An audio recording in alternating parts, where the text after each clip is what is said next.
저는 오늘 구별됨을 거침없이 가르치라라는 설교의 제목을 가지고 우리 성도님들과 사도행전 마지막 구절을 마지막 절을 함께 나누고 은혜를 받으려고 합니다. 이번 주와 다음 주 같은 본문 같은 설교 제목입니다. 그래서 다음 주에는 구별됨을 거침없이 가르치라 두 번째 이렇게 제목이 나갈 겁니다. 2021년도에 나온 책이었습니다. 제가 소유의 종말이라는 책이 처음 나왔을 때 이건 또 무슨 책인가 하고 2001년도 때 샀던 책입니다. 처음에 제가 이 책을 읽으면서 무슨 말인지도 잘 모르겠고 이해도 안 되고 야 이런 세상은 오지도 않을 것 같고 이 제레미 리프킨이라는 이 경제학자인데 교수 겸 경제학자인데 야 이분은 좀 과대망상을 하고 있는 사람이구나 좀 이런 세상이 과연 올까? 내가 소유하지 않고 이 책의 내용은 소유가 아니라 접속을 하는 시대가 올 것이라고 얘기를 하는 거야. 너무 우습기 짝이 없습니다. 그래서 우리 어떤 내용이냐면 소설 같은 책이에요. 그때 2001년도의 시각으로 우리가 이 책의 내용을 살펴봐야 되는데 어떤 내용이냐면요. 이 시대는 이제 소유의 시대가 끝나서 접속의 시대가 올 것이라고 예견을 했습니다. 이제 앞으로 사람들은 상품과 콘텐츠를 이제 구매하지 않고요. 이제 접속해서 그것을 이용하고 즐긴 뒤에 그것을 또 반납하고 이제 또 다른 것들을 이제 접속해서 사용한다는 거예요. 다시 말하면 이제 콘텐츠를 구입을 할 때 일시적인 구독의 개념으로 모든 것들이 변화되는 세상, 내가 무엇인가를 다 소유해서 쌓아놓는 세상이 이제 다 사라졌다는 거예요. 근데 이 책이 나온 지 22년이 지났는데요. 지금 우리가 사는 이 시대에는 이 소유의 종말에 나오는 모든 내용들이 거의 다 이루어졌습니다. 많은 학자들이, 경제학자들이 제레미 리프킨이 처음에 이 소유의 종말이라는 책을 썼을 때 과대망상증의 환자라고 조금 소설과 같다고 이런 세상이 어떻게 오냐고 많이 무시들을 했던 것도 사실입니다. 그런데 실제로 지금 우리의 시대를 바라보면요, 영화, 음악, 게임, 심지어는 자동차, 집까지 공유 오피스까지 우리는 모두 다 구독하고 우리가 소유하지 않은 그런 시대가 점점 더 발달을 해가고 있어요. 그래서 예전에는 미치광이로 과대망상자로 취급받았던 이 제레미 리프킨은 지금 이제 세계적인 경제 석학이라고 불려지고 있고요. 이 소유의 종말이라는 책은 이제 경제 쪽에서는 뭐라 그래요? 고전책으로 들어가게 됐습니다. 꼭 읽어야 되는 책. 예견을 했던 이 리프킨 교수는 또 누군가에게는 이 사람은 미래를 다녀온 사람이라고 또 이제 예언가라고 얘기를 또 하기도 하는 사람들도 생겼습니다. 그만큼 이 책의 영향력은 20년이 지난 뒤에 더 강하게 우리들에게 다가오고 있어요. 왜? 그 시대가 왔으니까.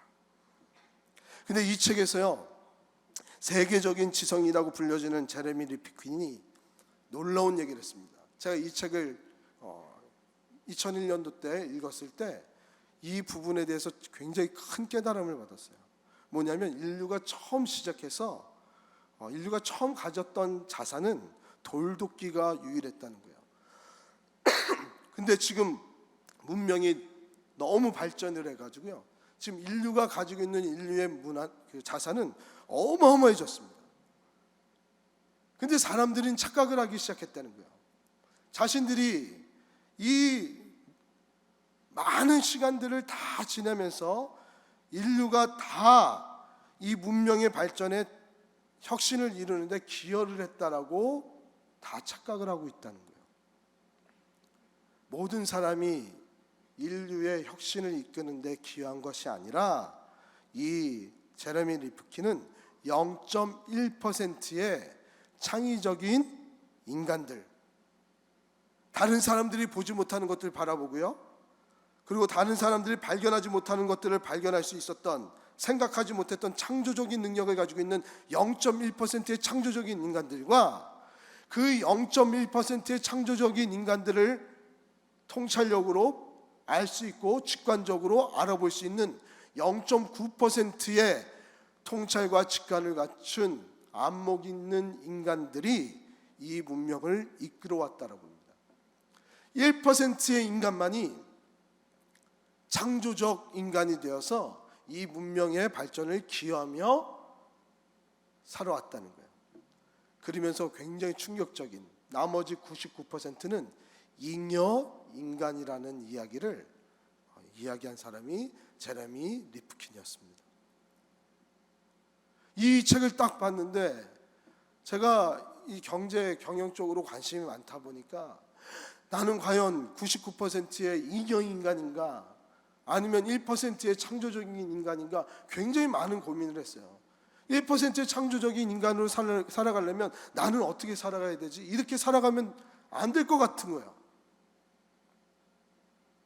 그런데 그때 저에게 전도사였었으니까 깨달음을 주셨어요. 이 시대에 1%에 살아가는 인간, 창조적인 인간으로 하나님은 나를 이미 부르셨구나라는 깨달음을 얻었습니다. 그 이유는 뭐냐면 우리 신앙인들은 하나님의 나라와 예수 그리스도를 믿는 우리들은 이미 1%의 창조적인 인간으로 부르셨다는 거예요. 믿으십니까? 아직 못 믿으시겠어요? 그러면 로마서 12장 2절부터 3절까지 말씀을 우리 다 같이 암송 한번 해보겠습니다. 다 암송하실 수 있으잖아요. 시작.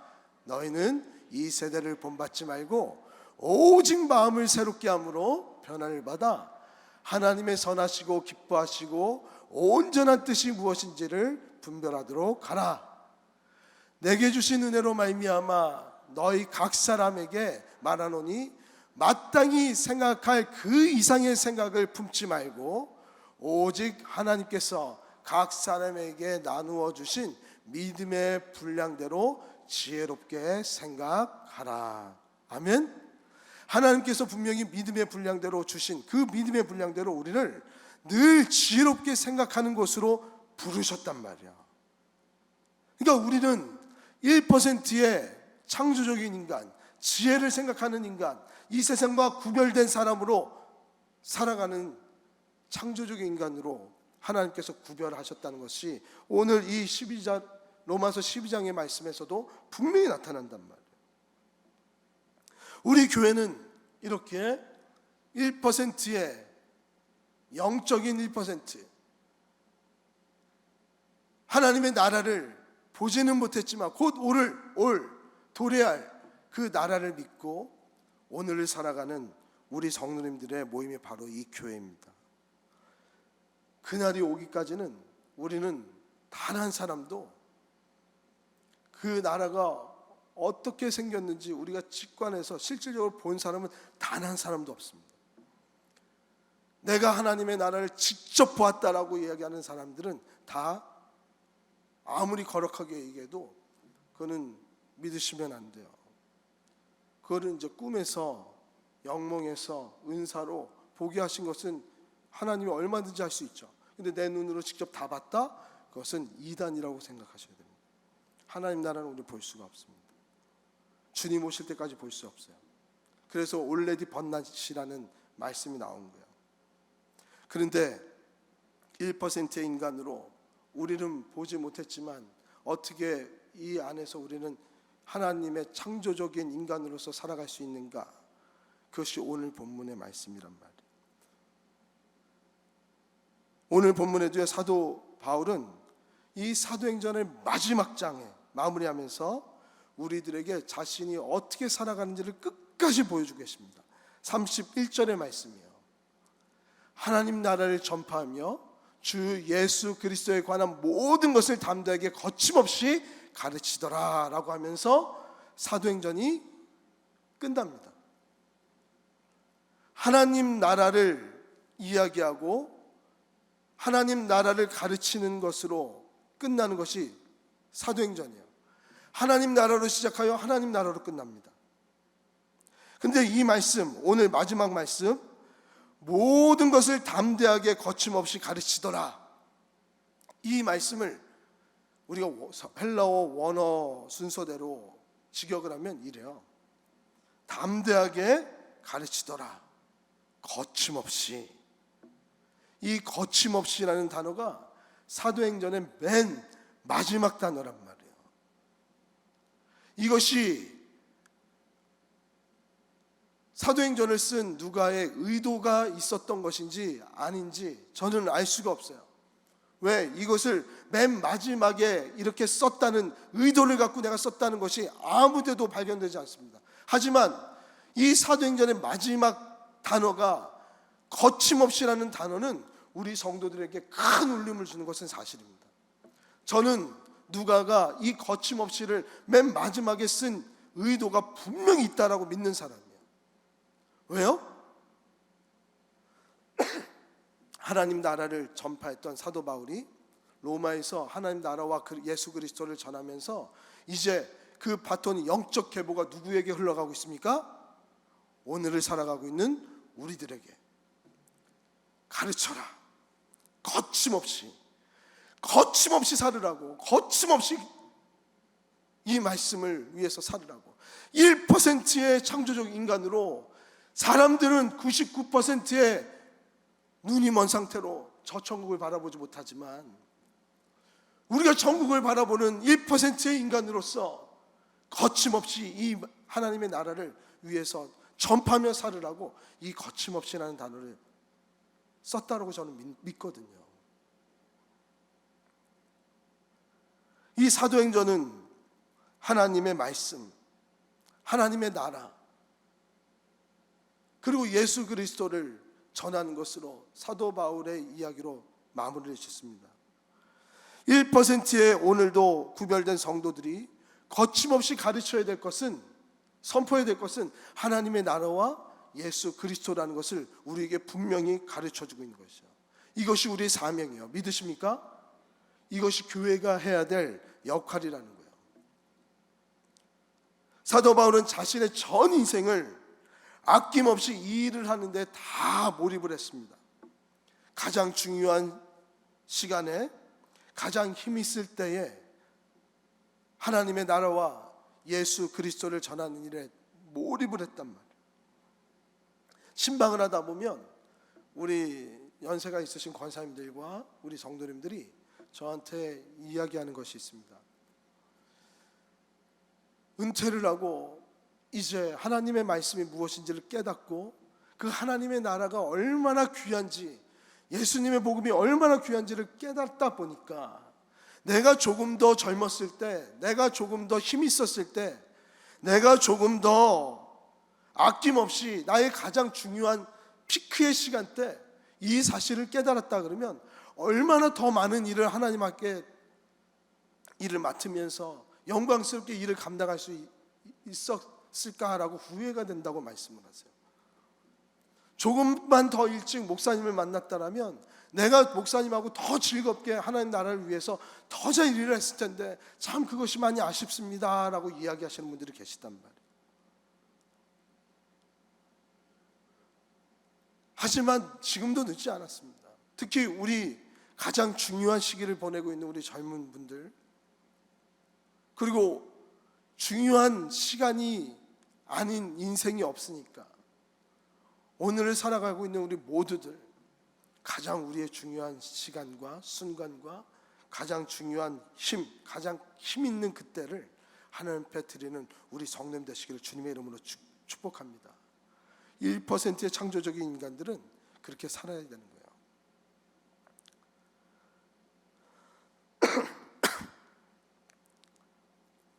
오늘 저는 사도 바울이 그렇게 자신의 온 인생을 거침없이 투자하여 바쳤던 하나님의 나라, 예수 그리스도. 그래서 오늘 첫 번째로는 하나님의 나라에 대해서 말씀을 드릴 거고요. 우리가 구별됨을 가르치는 첫 번째는 하나님의 나라고요.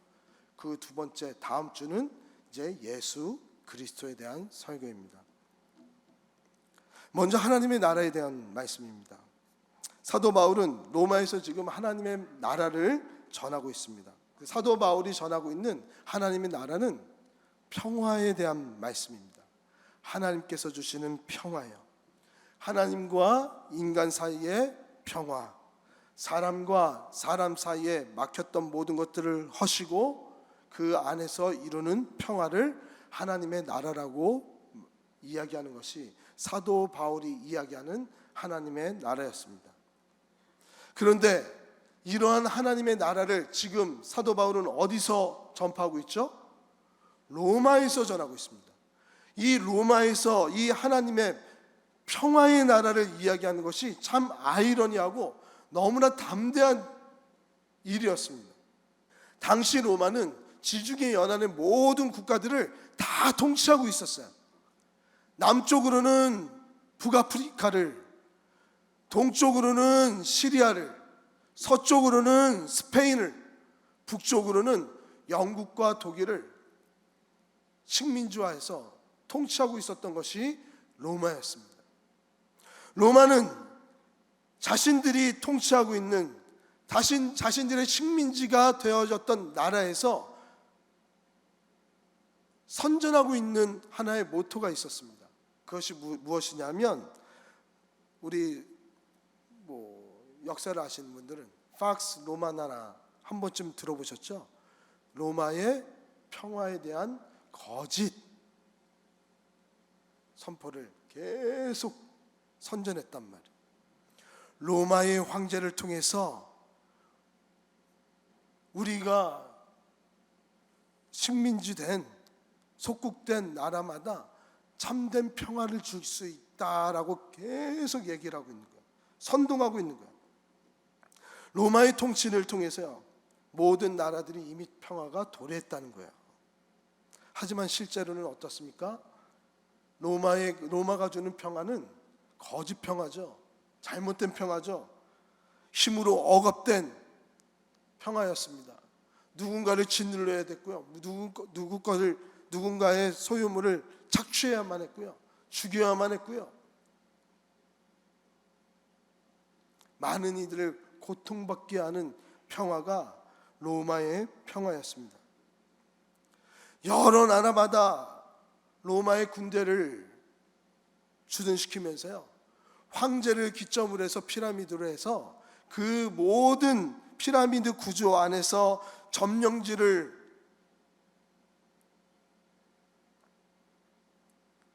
하나하나 평화의 나라로 만들어주겠다라고 거짓 선동을 했단 말이에요. 겉으로 보기에는 평화였죠.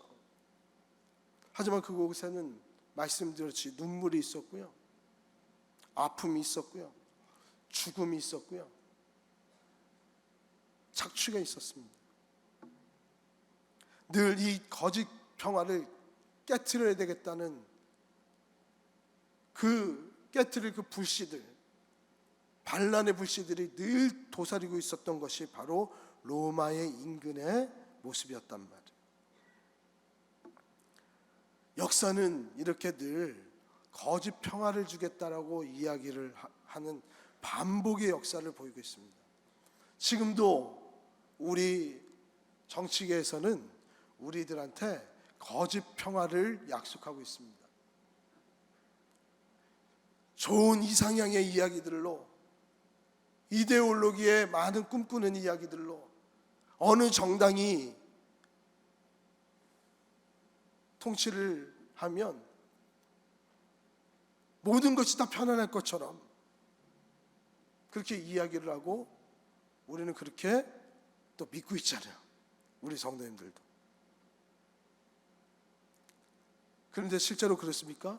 누군가는 또 다른 아픔이 있고 소외가 있고 갈등이 일어나죠. 그 안에서 우리 기독교인들은 어떻게 살아야 되는 건가? 사도 바울이 분명하게 보여주고 있습니다. 하나님 나라만이 참된 평화다를 외치는 거예요. 믿으십니까? 믿으십니까? 여기서 우리 교회는요, 하나님 나라의 정치를 해야 된다는 것이 나타납니다. 다 줄 수 있는 것은 거짓 평화예요. 테크놀로지가 우리의 평안을 준다라고 얘기를 해요.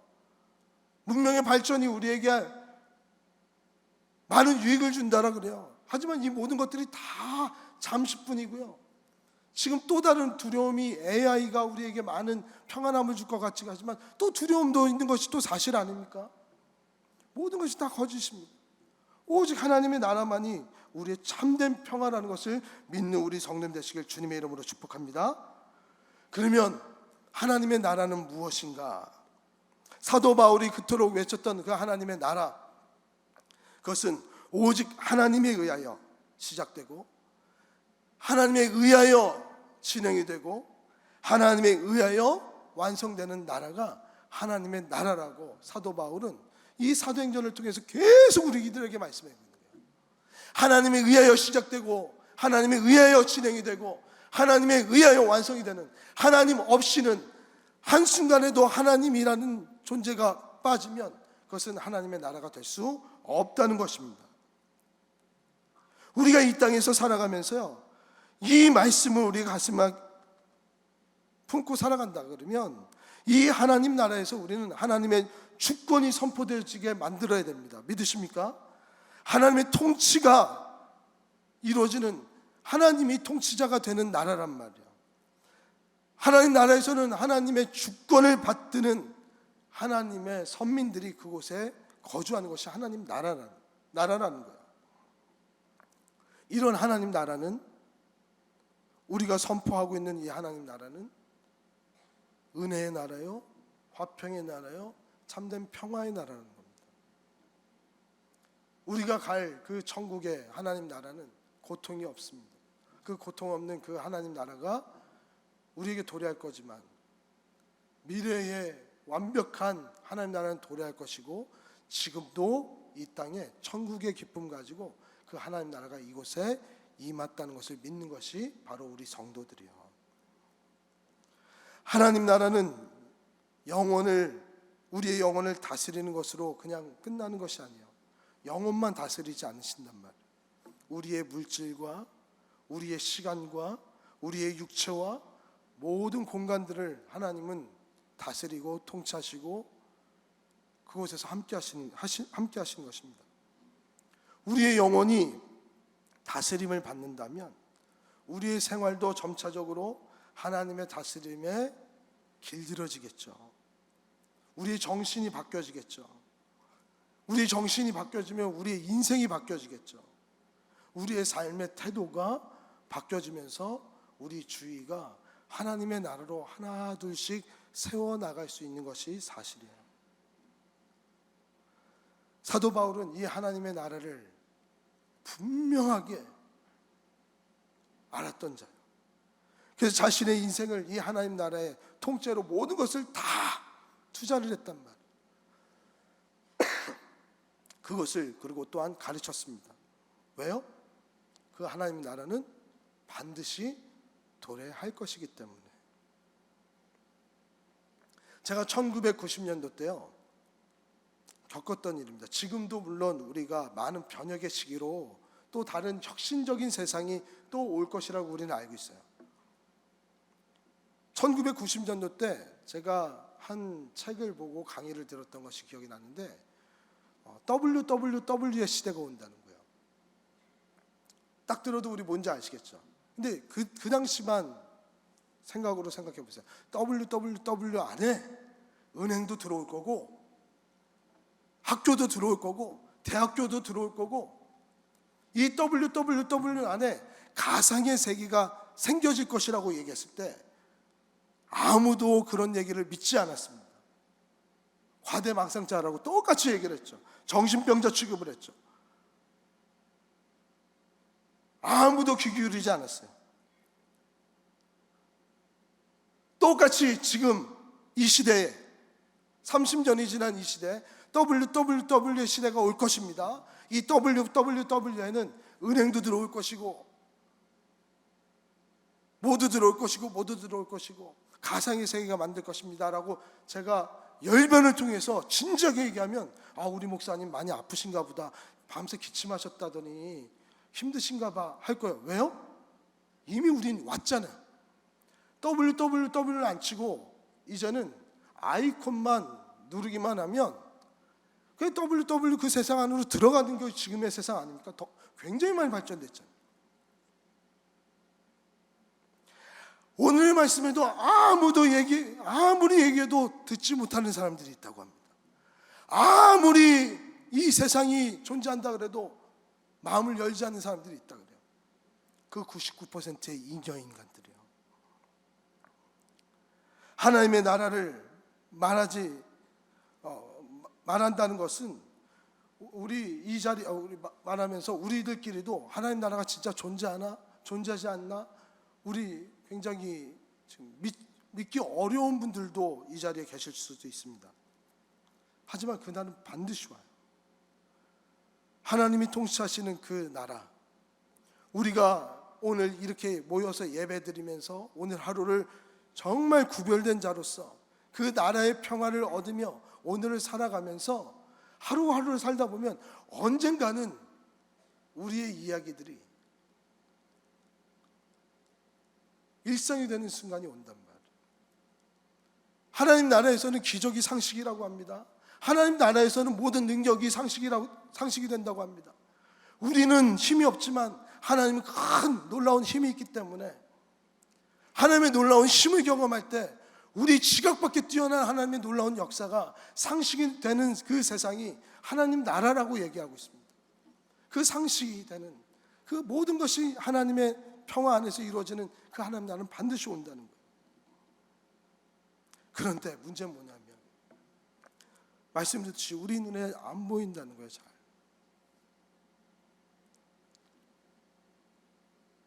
제가 이 문제에 대해서 우리 성도님에게 말씀드리면 우리는요 0.1%가 되기 위해서 많이 노력을 해요. 여러 방면에서 신앙 안에서도 0.1%의 창의적인 그런 생각을 가진 사람은 영적으로는요 예수 그리스도밖에 없습니다. 우리는 0.1%에 절대 들어갈 수 없는 사람이에요. 어떠한 강연자가 이렇게 얘기했어요. 나의 강연을 듣는 이 자리에 0.1%의 창의적인 사람이 여기 있다면 내 강의를 들으려고 오지도 않겠지만 여기 있다 그러면 무엇인가 독특한 모습으로 여기 있을 거라고. 물구나무를 서든지 아니면 저기에 매달려 있든지 천장에 박쥐처럼 매달려서 나를 쳐다보고 있든지 하여튼 독특하게 여기에 존재했을 것이다. 근데 우리는 0.2%는 예수님이요. 우리는 0.9%의 통찰력을 가지고 있는 자들이라 예수 그리스도께서 말씀하신 것이 참되구나를 깨달으면서 그 예수님의 복음의 말씀을 믿으며 한 말 한 말 예수님처럼 살아가는 자들이란 말이에요. 그런데 우리는 어떻게 합니까? 우리 목사님은 0.1%의 창의적인 목사님이 되기를 원해요. 우리 장로님들도 목회자가 볼 때 0.1%의 구별된 사람이 되기 원한단 말이에요. 그러니까 자꾸 갈등이 있고 시험이 들리고 어려움이 있는 거예요. 1% 안에서도 지도자가 있어야 되는 거 아닙니까? 0.1%에 맞잖아요. 근데 저는 예수님처럼 될 수가 없거든요. 예수님처럼 성결하게 정결하게 할 수가 없거든요. 우리는 예수님이 보여주셨던 0.1%의 창의적이고 그 예수님께서만 보여줄 수 있는 십자가의 은혜, 십자가로 이 모든 것들을 변화시켰던 혁신적인 은혜를 우린 믿음으로 말미암아 우리가 구원받은 자들 아닙니까? 따라가는 거예요.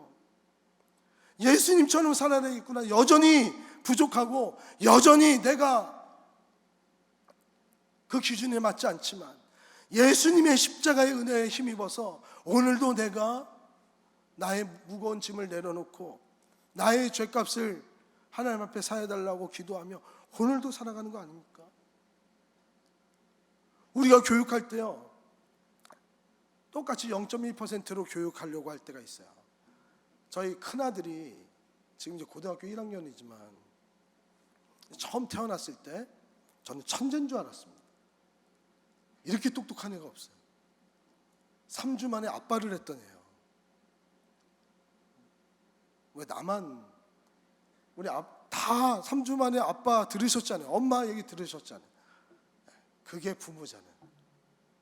아빠 이거 해도 아빠, 엄마, 엄마, 이거 우는 건데도 엄마 있다고. 우리 얘는 영재라고, 똑똑하다고, 다른 애들이랑 다르다고. 처음 아기 낳았을 때 다 그러잖아요. 그러면서 이 아이를 영재반으로 계속 0.1%의 창의적인 아이로 키워야 되겠어. 그러면서 영재반으로 계속 키운다고 생각해 보세요. 고등학교도 과학고등학교, 뭐 어디도 어디, 너는 서울대를 가야 돼, 넌 천재야, 영재야, 나 엄마는 믿어. 그렇게 하면 어떻게 됩니까? 양쪽 다 상처를 받죠. 예? 상처 안 받은 것처럼 다 그렇게 하시죠. 상처 받으셨잖아요, 한 번씩 다. 아, 얘는 영재가 아니었구나 깨닫는 순간이 있잖아요.